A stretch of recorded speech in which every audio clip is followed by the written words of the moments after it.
Assalamualaikum warahmatullahi wabarakatuh. Saya Tasya Andayani. Di sini saya akan membahas mengenai kurikulum merdeka, yaitu pengertian kurikulum merdeka dan karakteristik dari kurikulum merdeka. Jadi, efektivitas kurikulum dalam kondisi khusus semakin menguatkan pentingnya perubahan rancangan dan strategi implementasi kurikulum secara lebih komprehensif. Dalam pemulihan pembelajaran, sekarang sekolah diberikan kebebasan menentukan kurikulum yang akan dipilih. Baiklah, selanjutnya adalah pengertian dari kurikulum merdeka. Dari hasil program PASA atau hasil program for International Student Assessment menunjukkan bahwa 70% siswa berusia 15 tahun berada di bawah kompetensi minimum dalam memahami bacaan sederhana atau menerapkan konsep matematika dasar. Skor PASA ini tidak bisa mengalami peningkatan yang signifikan dalam 10 hingga 15 tahun terakhir. Jadi, studi tersebut memperlihatkan adanya kesenjangan besar antar wilayah atau antar kelompok sosial atau ekonomi dalam hal kualitas belajar. Hal ini diperparah dengan adanya pandemi COVID-19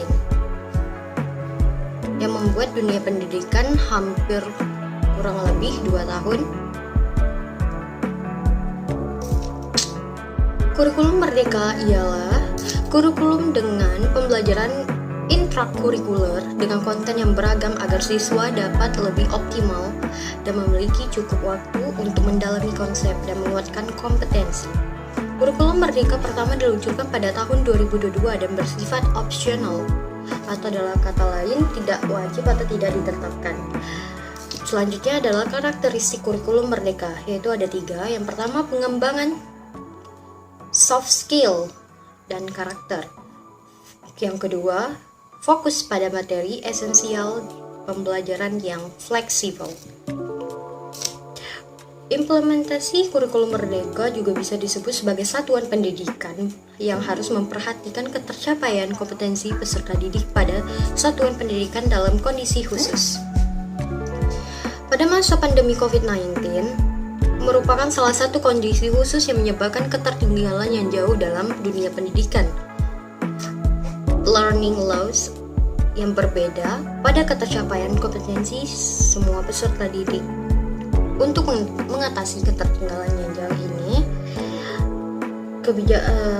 diperlukan kebijakan pemulihan pembelajaran dalam jangka waktu tertentu terkait dengan implementasi kurikulum oleh satuan pendidikan.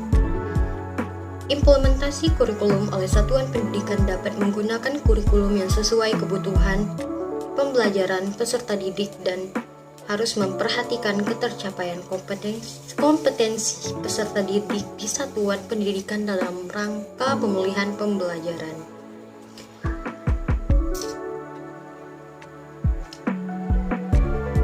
Ada juga 5 karakteristik utama yang ditelusuri. Pertama adalah fokus pada materi, kedua, waktu lebih banyak untuk pengembangan, yang ketiga, capaian pembelajaran per fase atau pada jam pelajaran, yang keempat, memberikan fleksibilitas bagi pendidik, yang terakhir adalah mengedepankan gotong royong dengan seluruh pihak untuk mendukung implementasi kurikulum merdeka.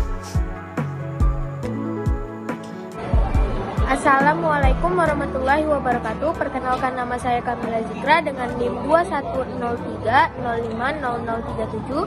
Di sini saya akan menjelaskan tentang apa itu keunggulan dari kurikulum merdeka.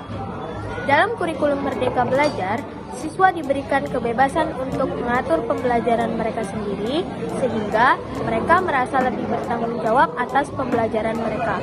Dengan cara ini, siswa menjadi lebih aktif dalam proses pembelajaran dan memperoleh pemahaman yang lebih baik tentang materi yang diajarkan. Kurikulum merdeka fokus pada pengembangan karakter dan moral siswa, sedangkan K13 atau kurikulum 13 fokus pada kemampuan akademik siswa secara umum.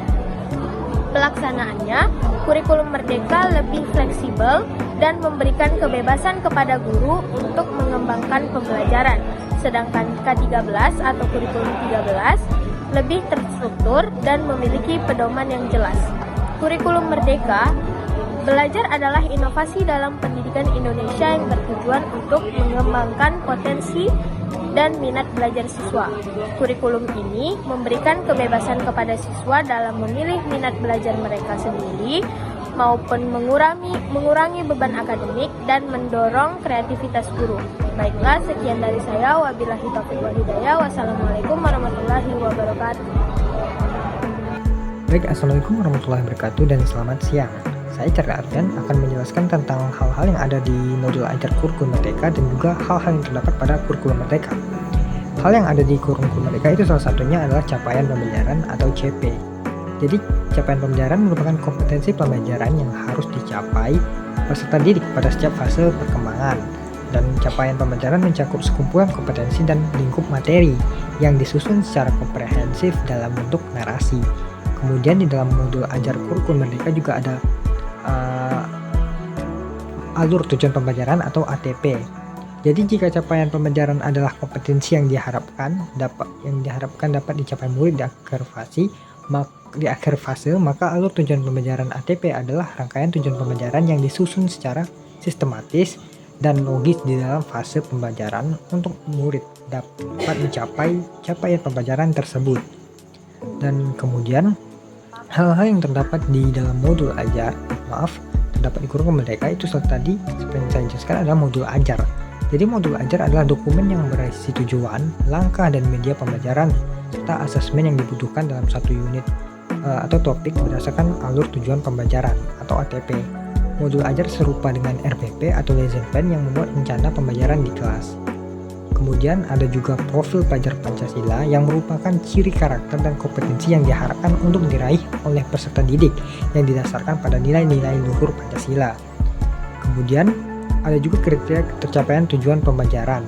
Jadi KKTP adalah alat yang digunakan dalam dunia pendidikan untuk menilai sejauh mana tujuan pembelajaran telah tercapai. Dan KKTP digunakan untuk mengukur pencapaian siswa dalam menguasai materi pembelajaran yang telah diajarkan. Jadi KKTP juga terdapat di dalam modul ajar yang telah saya jelaskan tadi. Kemudian ada juga Teaching at the Right Level atau TARL, adalah sebuah pendekatan belajar yang mengacu pada tingkatan capaian atau kemampuan peserta didik. Hal ini juga terdapat dalam modul ajar. Kemudian ada KOSP yang terdapat di dalam kurikulum Merdeka yang merupakan kurikulum operasional satuan pendidikan. Jadi kurikulum ini merupakan kurikulum Merdeka di tingkat satuan pendidikan yang memuat semua rencana proses belajar yang diselenggarakan sebagai pedoman seluruh penyelenggaraan pembelajaran. Kemudian juga hal-hal yang terdapat atau yang menjadi komponen dalam KOSP adalah karakteristik satuan pendidikan, visi, misi, dan tujuan satuan pendidikan, pengorganisasian pembelajaran, perencanaan pembelajaran, evaluasi, pendampingan, dan pengembangan profesional. Baiklah, hal tersebut adalah hal-hal yang terdapat pada kurikulum Merdeka dan juga hal yang terdapat pada modul ajar kurikulum Merdeka. Sampai begitu saja, dan wassalamualaikum warahmatullahi wabarakatuh dan selamat siang.